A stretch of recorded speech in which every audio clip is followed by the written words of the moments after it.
IPL 2024లో భాగంగా Punjab Kings తో జరుగుతున్న మ్యాచ్ లో Delhi Capitals wicket keeper cum batter అయిన అభిషేక్ పోరెల్ విధ్వంసం సృష్టించాడు.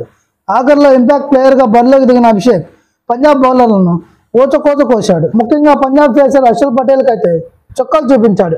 ఆఖరి ఓవర్ వేసిన హర్షల్ పటేల్ బౌలింగ్ లో 3 4లు 2 6లు బాదిన పోరెల్ ఏకంగా 25 పరుగులు రాబట్టాడు. మరో పరుగు సింగిల్ రూపంలో వచ్చింది.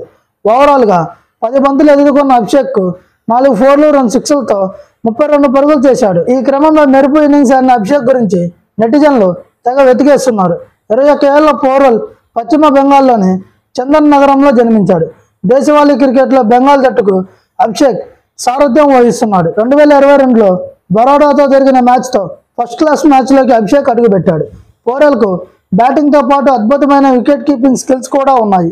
ఇప్పటి వరకు 23 ఫస్ట్ క్లాస్ మ్యాచ్లు ఆడిన అభిషేక్ 10-72 పరుగులు చేశాడు. ఇక అతన్ని 20 లక్షల బెస్ట్ ప్రైజ్కు ఢిల్లీ క్యాపిటల్స్ సొంతం చేసుకుంది. కాగా గత ఏడాది సీజన్లో బ్యాటర్గా పెద్దగా ఆకట్టుకున్నప్పటికీ వికెట్ కీపర్గా మాత్రం ఆకట్టుకున్నాడు.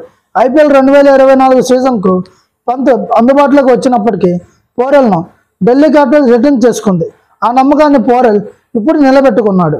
ఈ వీడియో కనుక మీకు నచ్చినట్లయితే please like, share and subscribe.